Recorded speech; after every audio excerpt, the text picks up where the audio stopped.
I got this nose and ear wax cleaning kit sent to me to make a video about.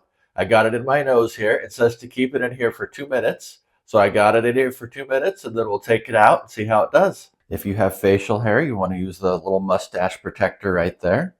Now I'm just going to stir the wax up here. Looks like it's melted pretty good. All right, it's been 2 minutes. Got to go ahead and pull these out now. Oh, that's not too bad. Look at that. Oh, wow. It got a lot of hair. All right, I'm going to go ahead and pull the other one out. I think if you pull it out really quick, it won't be too bad. Oh, yeah, that's not too bad at all. And look at that. This did a great job.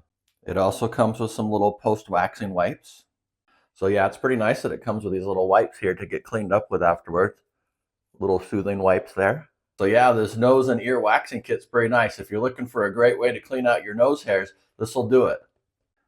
Yeah, look at all that nose hair there. This thing did a great job.